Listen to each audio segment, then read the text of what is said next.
believe the setting in which what you believe and who you are is most on display in our personal relationships.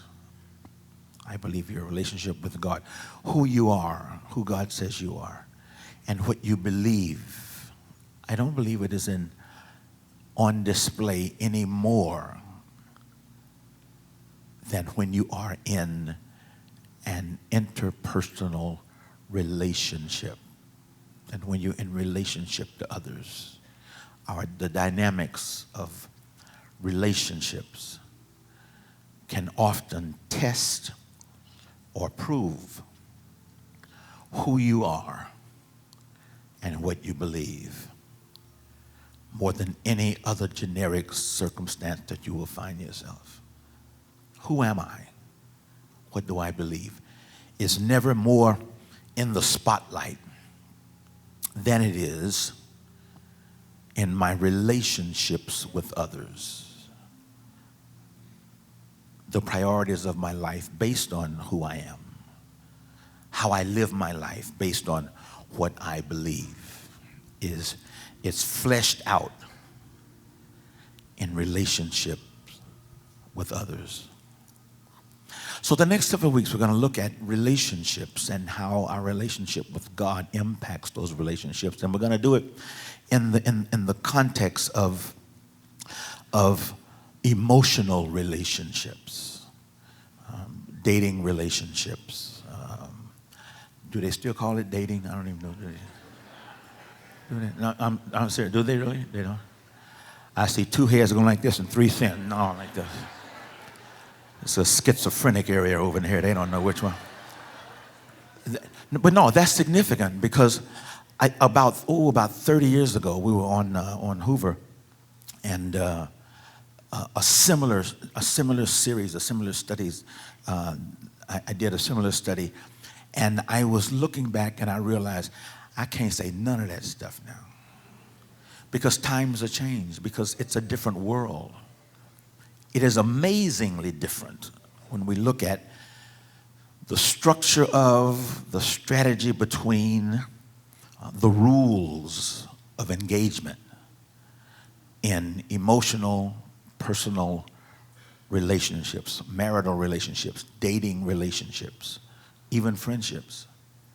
And things have changed so much that God has challenged us and called us to a time of examining who we are and what we believe. Now, we're going to look at that, particularly in the relationship that what they used to call it dating. I maybe just aged myself right there. The dating game. The dating game. Some of y'all old enough to remember. Anybody remember the TV show, The Dating Game? Anybody with their hand up is old. Anybody with their hand up who remembers the dating game, you just aged yourself. You just aged yourself. So we're going to look at the dating game. We're going to look at the mating game. We're going to look at the waiting game. We're going to see what the Lord has to say. Now, let me just help some of you. Before you write this off and say, well, I ain't dating, and my dating days are over.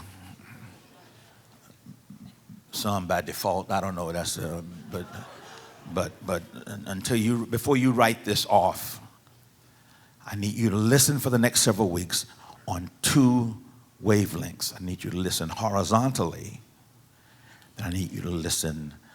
Horizontally, and I'm messed up already.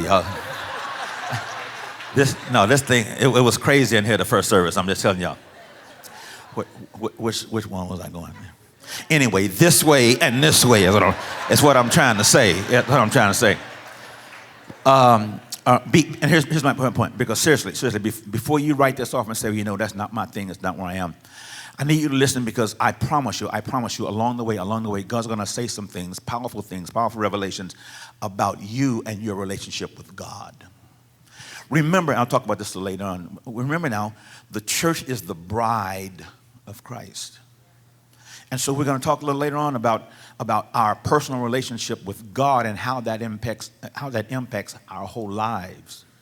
So don't just write this off because it's going to be specifically looking at the area or using the area of dating and relationships as the context. But there are going to be revelations and there are going to be principles, I promise you, all along the way where God is going to speak to you. God is going to challenge you. God is going to call you to examine your personal relationship with Him. Let me just put this out here, and some of you can relate to this. Some of you can't relate to this. Have you ever been hurt in your heart? Have you ever had your heart broken? Listen to me. There is no hurt like a heart hurt.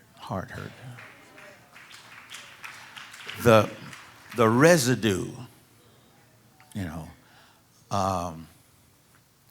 the portability of pain as it relates to having our hearts hurt in personal relationships. It is portable. By that I mean we can find ourselves taking it from one relationship to the other. The hurt of the heart oftentimes is only healed by God. I'm just putting this out here. I'm going to come back to it a little later on. But there are some hurts that I'm sorry won't fix.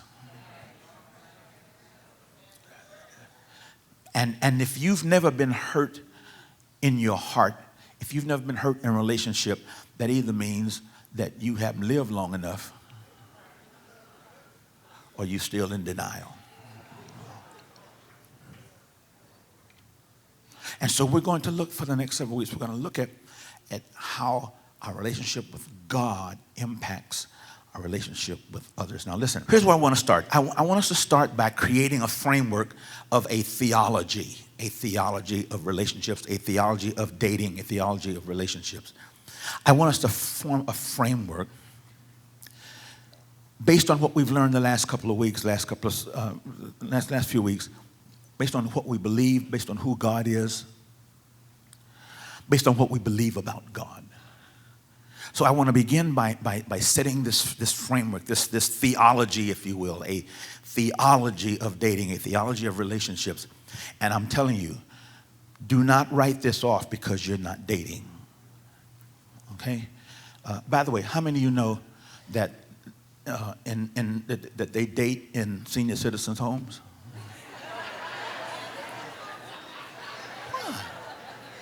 Why y'all laughing at that? Y'all know that? There's a whole lot going on in these senior citizens homes. I'm telling you. See, don't think you too old or grandma too old. Don't y'all write grandma off. I'm telling you. There might be some snow on the roof, but there's still fire in the furnace. I'm just telling you, don't y'all write off grandma. There's a lot going on in here. Because see, some of y'all are already eliminating yourself. I'm telling you, okay? And there is an age where you get to a certain age and you don't think about relationships, you don't think about sex, you don't think about, there's an age. It ain't 71, but I'm just letting y'all know. Let me help you on that one, I can tell you. It ain't 71, you know what I'm saying? But there is an age. There is an age. And I'll let you know what it ain't 71, I'm just letting y'all know. But it all begins with me and my walk with God. That's what I need you to see. My relationships begin with me and my walk with God. The Bible says God is the Alpha and the Omega. So that the beginning of anything in my life begins with Him. He is my Alpha. The beginning of relationships, beginning of a journey, the beginning of a new phase in life, beginning of a new season in life. Because He is my Alpha, it begins with Him. And it ends with Him because He is my Omega. And by that I mean my ultimate goal is God. So that as a believer, that's why, remember now, that's why we had to do what I believe and who I am and all that. Because of who I am, Because of my relationship with God, all that I do begins and ends with him. He is my Alpha. He is my Omega, the beginning of everything in my life. A new season, a new era, a new relationship begins with him because he is the Alpha. He is the beginning. So I want to settle some things about me before I get hooked up with you. I want to settle some things about myself. Who am I bringing into this relationship? Let's start with Joshua chapter 24. Genesis, Exodus, Leviticus, Numbers, Deuteronomy. Joshua chapter 24. Joshua chapter 24. Let's go to work. Here we go. Verse 15. But if serving the Lord seems undesirable to you, get your highlighters. Here we go. Choose ye this day whom you will serve. One version says, choose for yourselves this day whether you will serve these gods or that God, this God, that. He says, watch, come down to the end of that verse. As for me and my house, we will serve the Lord. Let's start there again. So that I make choices in my life and I choose the God that I serve. Upon choosing the God that I serve, every relationship, every dynamic of my life now flows out of that choice. As for me and my house as it is, my house as I pray it shall become.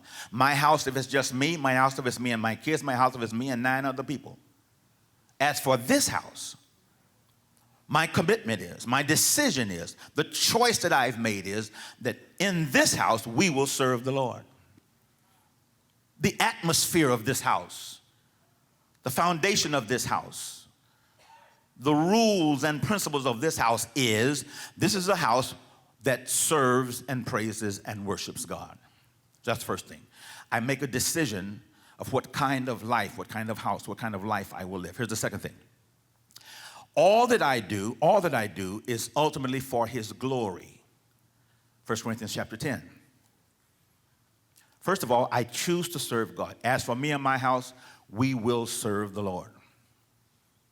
So that I must determine up front, must make a commitment decision up front. The house that I'm trying to build, the life that I'm trying to build, the relationship I'm going into, the kind of structure that domestic structure I'm going to live in will be that which serves the Lord. That's the one thing. Second thing is this.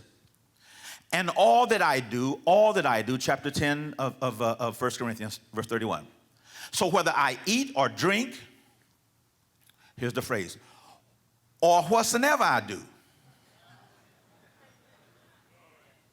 I do it for the glory of God. Here's where we are so far. I choose to serve the Lord. I choose to establish, to build a home, a house that serves the Lord. And all that I do, I do to the glory of God. One version says that I might please God.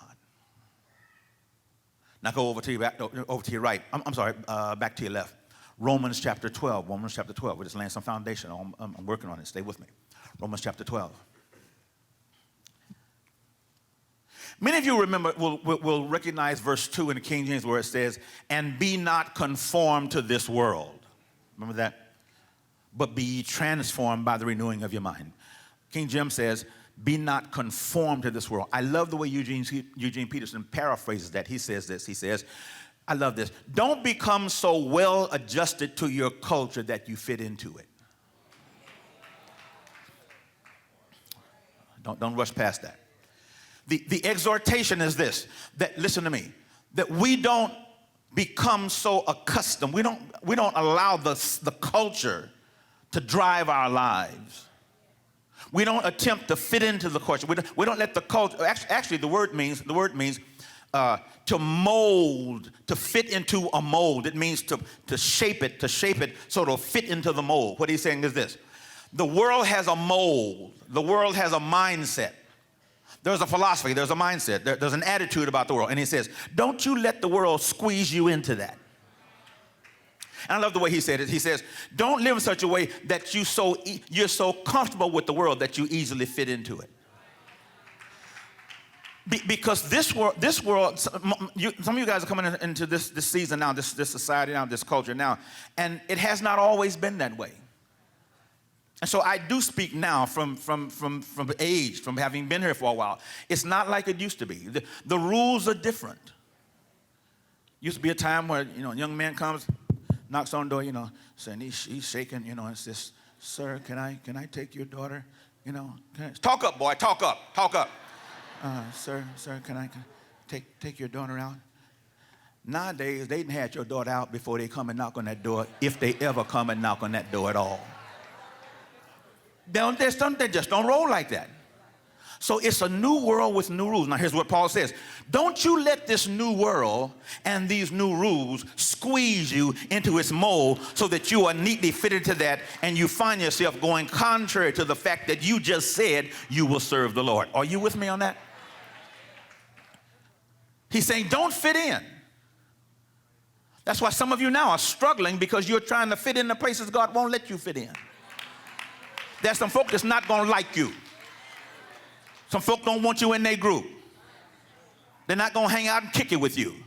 And you keep trying to sit in. God's trying to help you stay out of there because he knows he's got a better blessing for you. And you go in there, you're going to get messed up. God's trying to help somebody. But the frustration that you have is you're allowing the world to impact your mindset. So much so that you want to be like the world. And yet the Bible says, God says that we must live our lives to the glory of God. We make a conscious choice. It's a decision. God's not going to make you. Matter of fact, you really don't want him to make you. But God's not going to, but it is a cognitive choice that you make. I choose to live my life in alignment with God, my Father, with God, my Lord. And so he says, don't let the world now squeeze you and squeeze your life and shape you into its mold. The more you find yourself flowing like the culture, the further away you're flowing from God. Give it to you again. The more you find yourself thinking like the world, playing by the world's rules, the world's structure, the further away you're getting from God. So that I live my life theologically, I live my life in that I choose to serve God. I live my life in that I want my life to bring honor and glory unto him. I live my life in that I refuse to be shaped and molded by the cultures and structures and mindset of this world. Now, from that flows a kind of practical philosophy. From my theological position in relationship with God flows a very practical mindset with God, a practical mindset with life. Come with me to John chapter 12. John chapter 12. Now, because I have chosen to serve the Lord, number one, because I have chosen to live my life to his glory, number two, and because I have chosen not to be conformed and shaped into the mold of this world, I live in a tension. Everyone say tension.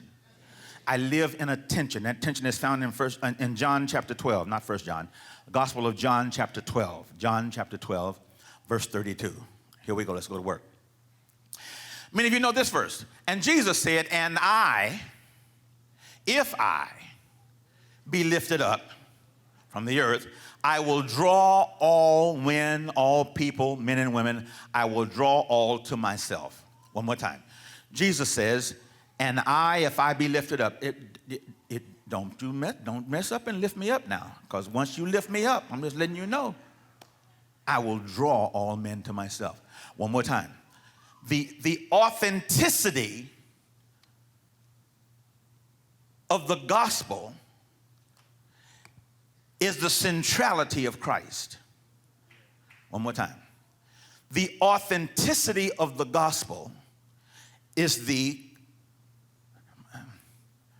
centrality of Christ. It all revolves around him. So Jesus says, if I be lifted up, Jesus says, I will draw. Now watch this. two dynamics in that proclamation. There's the dynamic of authenticity. There's the dynamic of attractiveness. Now look at me. So therefore, we as believers live our lives in this tension between being authentic and being attractive. So that as we move into any interpersonal relationship, dating relationship, whatever, we move into this relationship with a tension. Because then we bring in that relationship, we bring our relationship with God into that relationship. And we come into that relationship in a tension, a tug and a pull that's equally positioning us so that we're right in the middle between being authentic and being attractive. Are you still with me? So that in the beginning of a relationship, I take into this relationship my own relationship with God. I'm going to come back later on about the other person's relationship. But in that relationship with God, I live in a tension. It's a tension between my authentic spirituality and my practical attractiveness. Let me work that down. In other words, I go into the relationship, I got to be myself. I want to be myself. And I said that myself was one who's lived their lives in relationship to God. I said myself was one who wants to live to the glory of God. I said myself as one who would not be shaped by the cultures of this world. I come into that relationship now with that authentic relationship. I have an authentic relationship with God. Now, on the other hand, if I lift that up, I want to do it in such a way that there is a kind of attractiveness to my life.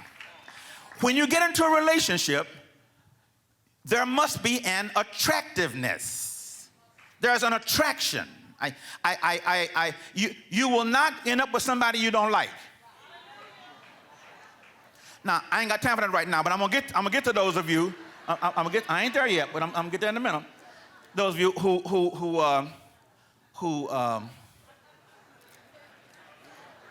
trying to think of a good way to say this. Not today, but I'm gonna get later on. Those of you who minimize, physical attractiveness. God looks on the heart. And man looks on the outside. Yeah, you better look on the outside. I ain't going there right now. I'm going to go to it later on. But I'm going to talk about that physical thing right now in a minute, okay? But right now, it is that I live my life being authentic and being attractive. What do I mean? I live my life unashamedly revealing my walk with God. I live my life in such a way that unapologetically, I have decided to follow Jesus. I don't back down from that. I don't hide and play games with that. I'm not an undercover saint and a secret service saint. I'm not living incognito. But unapologetically, I'm a child of God. That's why we did that whole who am I? Now watch this. On the other hand, you will never get into a relationship until there is an attraction.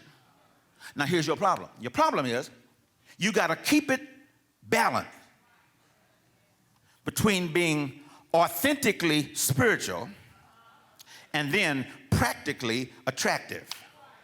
I'm going too fast. So for example, some of y'all,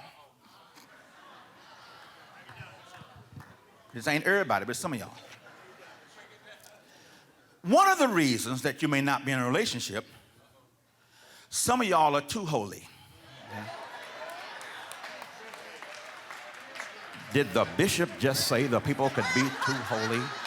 I didn't know there was such a thing. Where did he get that from? I didn't know you could. Let me help you with that one. Good afternoon. How you doing? My name is John. How you doing? How are you? I'm saved and sanctified and filled with the precious Holy Ghost and that with fire.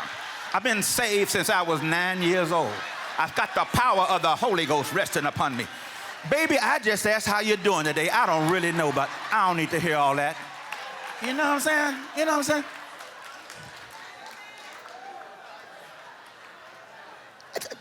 That's too far. This way. That's way too far. Way too far.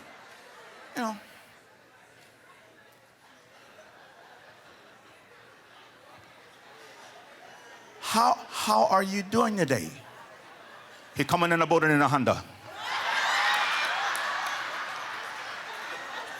I didn't ask about your boat. I didn't ask about the Honda. I just want to know how you doing today, baby. That's all I want to know. I didn't mean no harm. Listen. You just got unbalanced. Because the tension is not either authentic or attractive, it's both and. Now, on the other hand,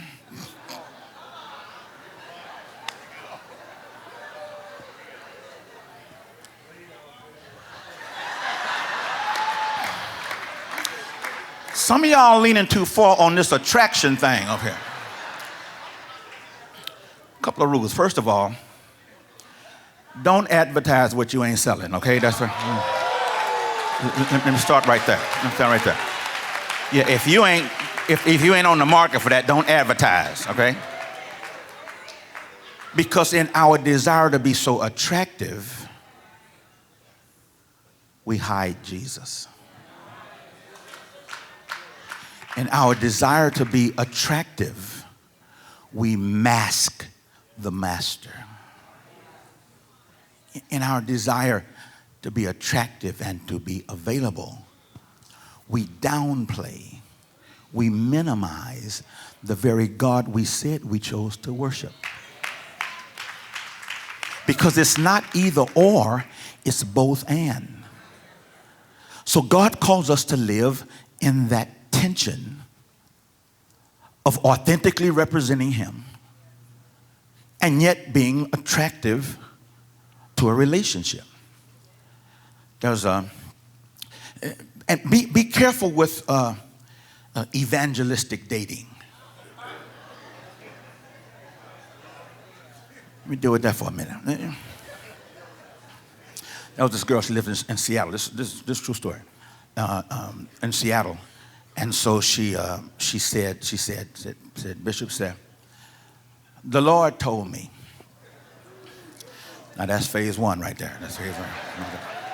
This is a true story. She said, the Lord told me that I should sleep with my boyfriend because he would trust me because I gave myself to him, and it would open doors for me to witness to him and lead him to the Lord. You can't make this up. You can't even make this up. She said, the Lord told me that by giving myself, that he would trust me, and it would open the doors for me to witness to him. That's what I said. That's exactly. I didn't even pay her to laugh that. That's exactly what I said. Then there was this young lady here in town. She was an actress. I think she still is an actress. She's an actress, and she had gotten her first big break, in quote. And she said, she's a pastor, but the only problem is, she said, there's a sex scene in here. I said, I thought, so well, tell me about that. She said, there's a sex scene. I know it's kind of, said, but I've been praying over it. And she said, and the Lord told me how I could do this. I said, well, what do you mean? She said, I just want to get your impression. She said, the Lord told me, see what I was thinking was, here's what I was thinking. So what I was thinking that maybe in this scene, if I call on the Lord. I said, I beg your pardon. What do you mean, baby? This is a true story, y'all. She said, so I'm just thinking maybe something like, oh God! I said, let me understand what you're trying to say, baby. You can't make this up. She said, the Lord told me to call his name. I said, baby, folk call that name in situations like that. They don't even know whose name they're calling. That ain't a good idea. True story. We live in this tension between authenticity and being attractive. Which raises the question, is my goal to find the best mate or be the best me? Let me give you that again. So then, is my goal to find the best mate, or is it to be the best me, to be my authentic me? Is it to find the right person, the best person, to come into my life and complete me? Or is it to be the best me and build a life with someone who serves my God, who walks the same way, who has the same values, who has the same life? It's a fundamental question. I was listening yesterday to the reviews of the college football day yesterday, all kind of games all over the country. And so they interviewed this college coach who had just won. And the lady said, she said, well, coach said, you guys have won, you're on a winning streak, you don't win. He says now, but you haven't really been tested much.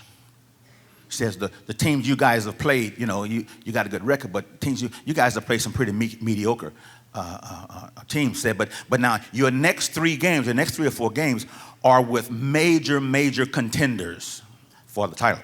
And so she said, well, now, so what is your strategy when you come up against these competent opponents? And the coach said, well, ma'am, we really don't focus on the opponent. He said, we know who we are and we know what we can do.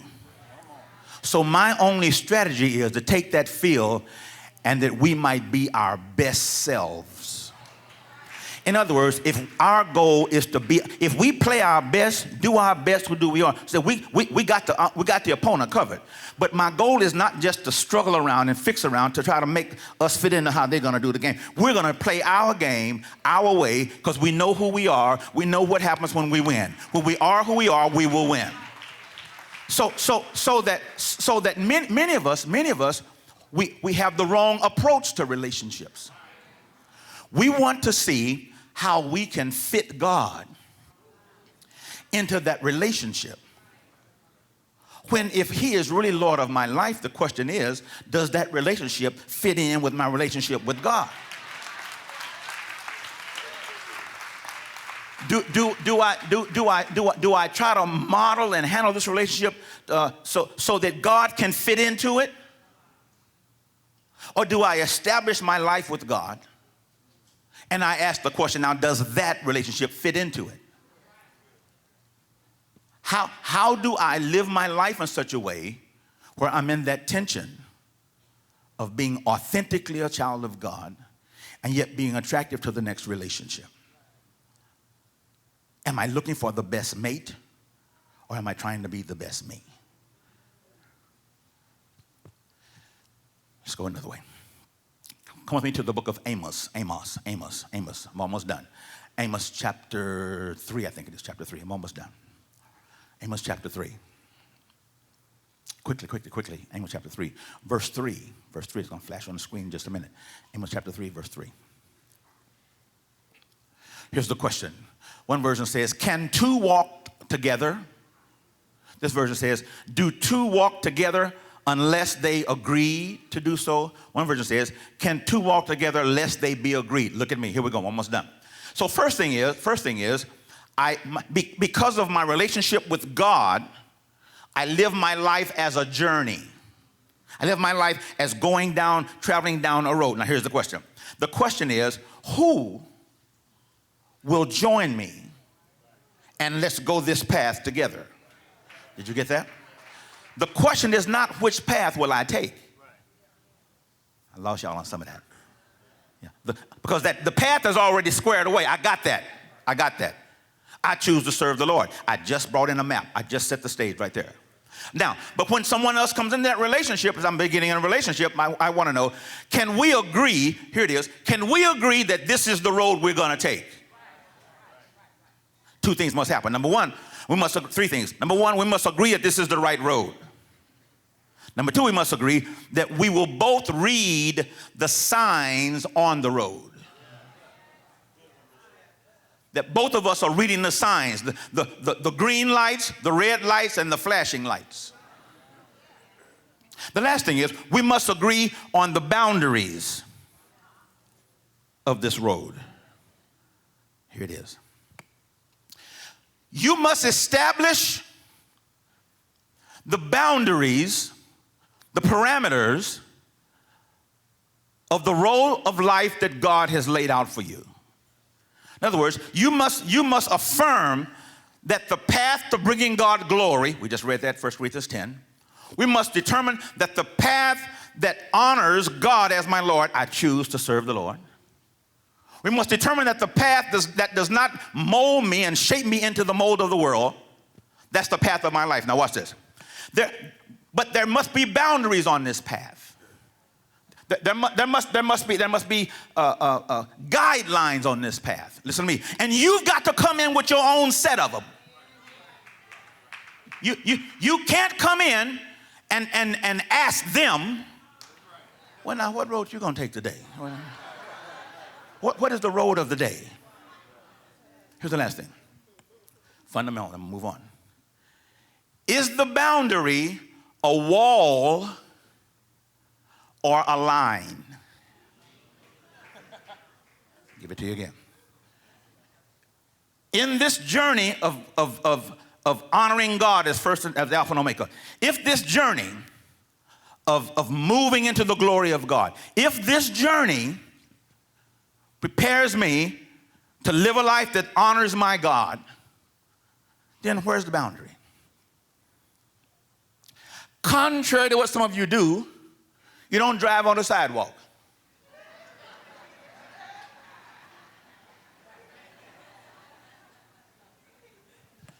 There's a boundary line. Now here's my question to you.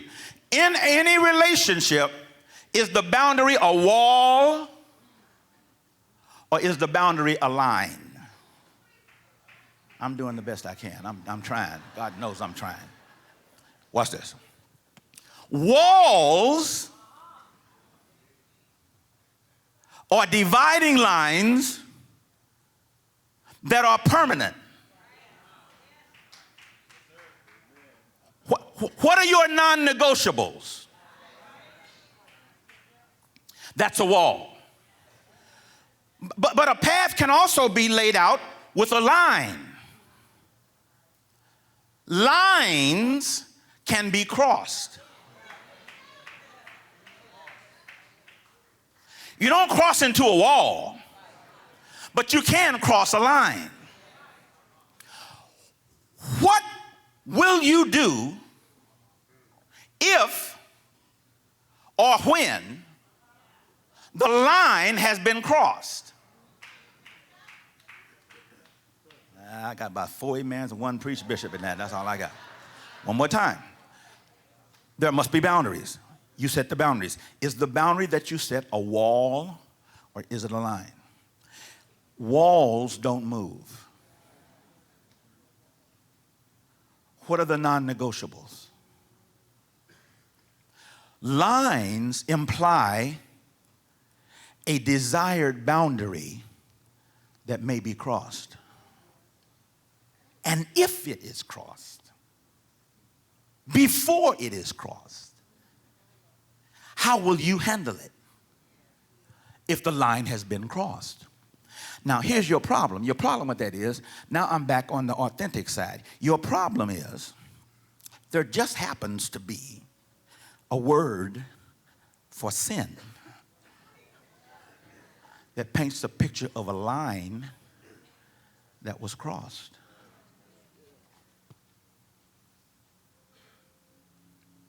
And when God forgave you, somebody sees it. He forgave you because you crossed the line.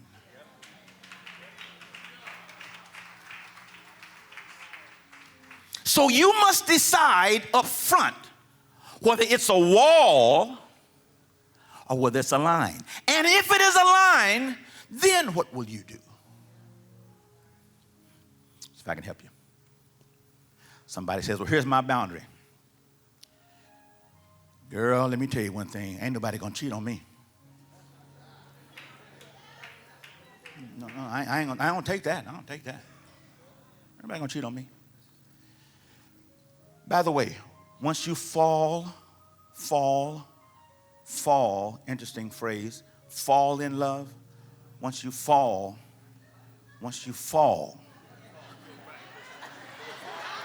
I always thought that was an interesting phrase. That one and sleep with somebody, that's a whole nother conversation. But I always thought that's an interesting phrase, fall. Once you fall into the pit of love, it's hard to get out and retrace your steps. Because a factor in how you deal with that line is how far have you come on this journey. Preach, Bishop.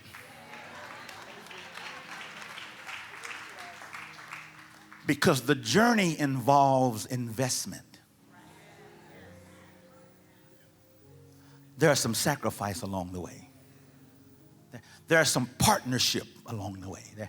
There's some, I'm going to talk later on about y'all who don't want, you want to build your life first and you want somebody to come in and share the life you built. I ain't there yet, but I'm coming.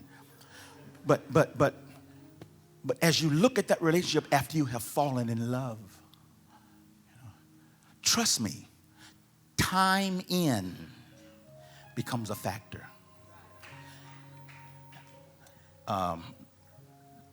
What's this child's name? Lewinsky. Monica's on a great crusade about abuse and that kind of thing. It's a great cause. And when the whole Monica Lewinsky scandal hit, remember Clinton? Remember that, Clinton? And there were people who were criticizing Hillary.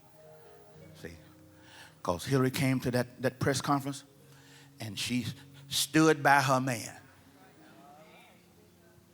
And all over the country, child, if it had been me.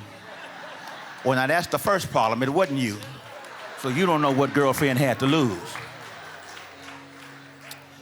They got on her case because she stood by her man. And the fact that she did stand by him had an impact on the opinion of the public. And it kind of swayed for a while, but then they came back and said, yeah, that's stand by your man. Well, let me tell you something, couple of things. Number one, Hillary had been on the road a long time. And she knew Bill when Bill didn't have nothing. And she stood by him and helped him build that career. So her time and grade had to go as a factor in the equation of forgiveness.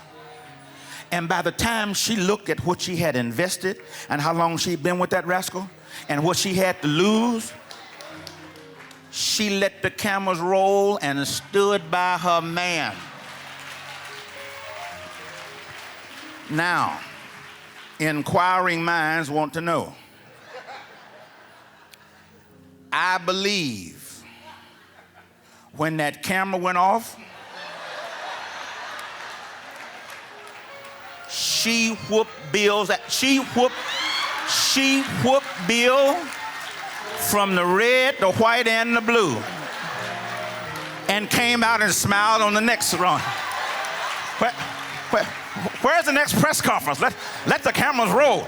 She whooped Bill's behind. Because she had a line. Everybody got a line. She had a line. You know. But now when that line got crossed, the factor was, now how much have I put into this thing already? You know, and how much investment have I made in this thing? And how long have we been together on this thing? Yeah. The game changes when it's you. I want to pray and then I'm gone. But it all begins, everybody say it all begins. It all begins with my walk with God. It is my relationship with God that I bring to that relationship.